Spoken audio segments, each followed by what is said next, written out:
পিরোজপুরের মঠবাড়িয়ায় গভীর রাতে মক্কা বেকারি নামে একটি কারখানায় আগুন দেওয়ার অভিযোগ উঠেছে দুর্বৃত্তদের বিরুদ্ধে। ঘটনাটি ঘটেছে উপজেলার বেতমোর রাজপাড়া ইউনিয়নের বেতমোর গ্রামে।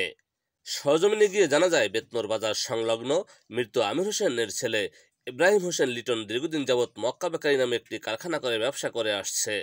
কিন্তু সেই বেকারির কারখানায় মঙ্গলবার গভীর রাতে আগুন দেওয়ায় প্রায় 50 লক্ষ টাকার ক্ষতি হয়েছে বলে দাবি করেন ক্ষতিগ্রস্ত পরিবার। ক্ষতিগ্রস্ত ইব্রাহিম হোসেন লিটনের স্ত্রী রবি বেগম অভিযোগ করে বলেন, তাহার স্বামী লিটনের ব্যবসা প্রতিষ্ঠানে বিভিন্ন সময় স্থানীয় ইউপি সদস্য মোদাচ্ছের হোসেনের ছেলে আলমগীর ও তার লোকজন চাঁদা দাবি করে আসছে। কিন্তু ইব্রাহিম হোসেন লিটন চাঁদা দিতে রাজি না হওয়ায় আলমগীর বাহিনী বিভিন্ন সময় ইব্রাহিম হোসেন লিটনের উপর মিথ্যা মামলা সহ বিভিন্ন রকমের হয়রানি করে আসছে। তারই ধারাবাহিকতায় সম্প্রতি 5 এপ্রিল বেতমোর গ্রামের মৃত্যু আব্দুল লতিফ চৌকিদারের ছেলে সিদ্দিক হোসেনকে কে বা কাহারা রাতের আধারে কুপিয়ে জখম করলে আহত অবস্থায় সিদ্দিক ঢাকা চিকিৎসাধীন অবস্থায় থাকেন। কিন্তু সে হামলায় ইব্রাহিম হোসেন লিটন উপস্থিত না থাকা সত্ত্বেও ষড়যন্ত্রমূলকভাবে তাহাকে 1 নম্বর আসামি দিয়ে বিভিন্নভাবে হয়রানি করে এলাকা ছাড়া করে তার পরিবারের উপর নির্যাতন চালায় বলে অভিযোগ করেন ভুক্তভোগী পরিবার। অপরদিকে 9 এপ্রিল কৃষক সিদ্দিক হোসেন ঢাকায় চিকিৎসাধীন অবস্থায় মৃত্যুবরণ করলে সেই মৃত্যুর জের ধরে 16 এপ্রিল মঙ্গলবার গভীর রাতে আলমগীর, মুসা, হাকিম হাওলাদার, শাহাদত হাওলাদার ও আলাউদ্দিন সহ একটি দুর্বৃত্ত দল বেকারির কারখানায় আগুন জ্বালিয়ে দেয় বলে অভিযোগ করেন রবি বেগম। বিস্তারিত শুনুন ভুক্তভোগী পরিবারের কাছ থেকে। হোসেন লিটনের স্ত্রী রুবি আক্তার মঙ্গলবার দিন 5টার সময় আর একবার আগুন দিয়েছে প্রশাসন, আগুন ছেলে পেয়েছে ফায়ার সার্ভিস দিয়ে। তারপর আবার আজকে রাত্রে আসিয়া আলমগীর, মোদাচ্ছের, মৌসা, আমির, আনোয়ার, শাহাদাত এই সহ 50 জন লোকে আবার আগুন দিয়ে আজকে জেলার চেয়ারম্যান হোসেন আকন সে ফায়ার সার্ভিস আইনে প্রশাসনেরও খবর দিয়েছে। তারপর আগুন লিবে গেছে, কিন্তু আগুন তো আর লেবে আমরা এই যে কারখানা 50 লক্ষ টাকার মালামাল ছেলে 50 লক্ষ টাকা। আমার স্বামী নিরাপরাধী, কোপাকুপি যে গেল হয়েছে সে ছিল ক্যামেরার সামনে বাসা। টাকা চাইছে প্রথম, আর 5 বছর আগে টাকা চাইছিলাম আমাকে দ্বারে 50 লাখ টাকা দা, তোমার আমরা কোনো ক্ষয়ক্ষতি করবো না। আমার স্বামী দেয় না।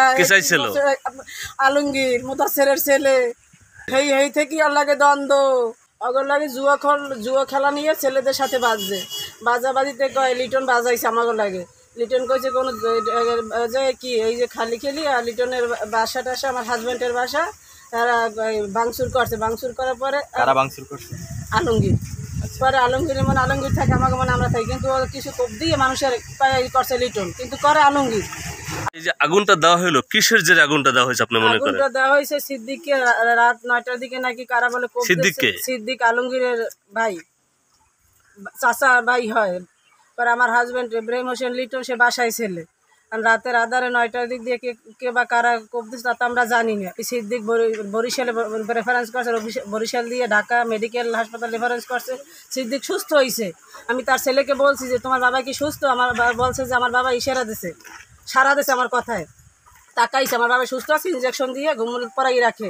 পরে ওরা ইঞ্জেকশন দিয়ে মার যায়, হত্যার পর ওরাই মার দিয়ে আমার হাজব্যান্ডকে 1 নম্বর আসামি করছে ইব্রাহিম হোসেন লিটনকে। করার পরে ওরাই আবার বাড়িতে আসিয়া মঙ্গলবার যে মারা গেছে 4টায়, ওরা 5টার দিকে এই হামলা শুরু করছে কারখানা, বাসা। তারপরে প্রশাসনের আমি ফোন দিচ্ছি, আমি ভূমি অফিসে চাকরি করি, ওই স্যার আমারে বাসারে ছিলেন, স্যারকে ফোন দিচ্ছে, ছিলেন স্যার থানায় ফোন দিয়েছে, দেলোয়ার হোসেন এখন চেয়ারম্যানকে ফোন দিয়েছে, প্রশাসন পাঠাইছে, প্রশাসন নিজেরাই আগুন লিবেছে। বলে মোদাচ্ছের তুমি তো এটাও তো খুন করছো।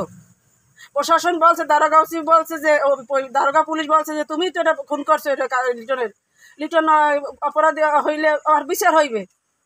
কিন্তু এই যে কারখানার সূত্র যে সিদ্দিক মারা গেছে, সূত্র ধরিয়ে তারা আমার স্বামী 1 নম্বর আসামি দিয়েছে। তারপর কারখানা লুটপাট করে নিয়ে গেছে, তারপর আগুনও দিয়ে দিয়েছে। ওই দিন 9 তারিখে আগুন দিয়েছে মঙ্গলবার। তারপরে আবার আজকের 17 তারিখে 16 তারিখ রাত্রে আবার আগুন দিয়েছে ওরা 50 জন লোক আলমগীর সহ। আপনার কি ক্ষয়ক্ষতি হয়েছে এখানে? এই জায়গায় ক্ষয়ক্ষতি 5টা ছিল মেশিন, ময়দা, চিনি, তেল, ডালটা অভাব নাই। 50 লক্ষ টাকা মালামাল ছিল কারখানার ভিতরে। আচ্ছা, আপনাদের এখানে কোনো বসতঘর ছিল কিনা? এখানে বসতঘরও আছে, বসতঘরের পাশে ওই যে চুলার পাশ দিয়ে ছিল বসতঘর, সেটাও পড়ছে। খাবার ঘর। এখন আপনি কি চান? আমি আর সুষ্ঠু বিচার চাই প্রশাসনের কাছে। আমার স্বামী যদি অপরাধী হয়ে থাকে তার বিচার হোক। আমার স্বামী অপরাধী না, আমার স্বামী সিসি ক্যামেরার বাসায় ছিল, সিসি ক্যামেরার ফুটেজ আমরা চেক করে দিতে পারি ঘটনার সময় সে কোথায় ছিল। আমার জামাই নিজস্ব মানুষ, আমার জামাই কারো দলে বলে কিছু জানে না। এই যে পার্টিরা, এই পার্টির আলমগীর খুব খারাপ। আমার জামাই যে 50,000 টাকা চাইছে, সেইগুলিয়া বহুত দিন আগে দীর্ঘদিন বাজাবাজি। এই কারণে আমার জামাই তার বলে চলাফেরা করে না, কথাবার্তা করে না, হাগমন হারাছিল। আমার জামাইয়ের মনে জামাই চললে এই কারখানা গুছাইছে, কারখানা গুছাইতে তার 50 লক্ষ টাকার কাছে খরচা। এই করেছে জামাই একটু খেলে আজ দিদি যখন গেছে, যখন আমার জামাইয়ের একের পর একটা মামলা, এখানে মারামারি ওখানে কোভাবে করি, আমার জামাইয়ের মামলা পরিকল্পনাভাবে দিতেই থাকে মামলা। আমার জামাইয়ের কোনোভাবে একটা মাস সুস্থ থাকতে যায় না। কী ব্যাপারে? আর এত মানুষ এত কীভাবে কী খেয়ে এই আলমগীর এই গুরুফেরা বুঝলেন? এই গড্ডা আমার জামাই খাইছে 60 ভান 3 লাগছে, 60 ভান। এই যে গুছাইতে বাবার আমার 1 বছর লাগছে, এই মেশিন 5টা। হ্যাঁ, আবার এই ঘরের ভিতরে যত কিছু যাবতীয় মেশিন ডেরাম কত কিছু লাগে, হ্যাঁ কিছুই নাই। তো এটা আবার এই আজকাল রাত্রে আগুন ধরাই দিচ্ছে। কোনো হানে বাজাবাজি হইলে, কোনো হানে ওই নিহত হইলে, কোনো হানে মারার হইলে আমার স্বামীরই বাজাই দেয়। আমার স্বামী সবসময় দোকানে থাকে, আমার স্বামী ব্যবসা করে, আমার স্বামীর কারখানা আছে। আমার স্বামী 50 লাখ টাকার এই কারখানা করছে। ওরা গত শুক্রবারে রুগী মারা যাওয়ার পর আমাকে ঘরে আগুন দিয়েছে। ওসি আর দারোগার সামনে বই বলছে যে মুদাছে তোমার এটা কোনোভাবেই এরা কিছুতেই করে না, সম্ভব হয় না, যে তুমি ঘরে আগুন দিয়েছো। ওই যে মার্ডার হয়েছে তার সাইডটাও তুমি বেশি করছো, মার্ডারের সাইডটাও বড় খুন করছো এই কারখানাটায়। হ্যাঁ, আমার এই বাচ্চা আছে 3 জন। আর আমার স্বামী কি কোনো জায়গায় আসে না, আলমগীর সবখানে রুমের সবাই মুদাছে সব বাজাইয়ে দেয়।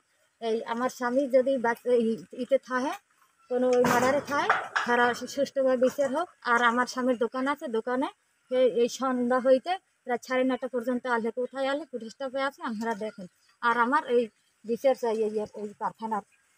এ ব্যাপারে অভিযুক্ত আলমগীরকে না পাওয়ায় তার মুঠোফোনে জানতে চাইলে তিনি জানান, সিদ্দিকের মৃত্যু নিয়ে আমরা ব্যস্ত, কে বা কাহার আগুন দিয়েছে সে বিষয়ে আমরা কিছু জানি না।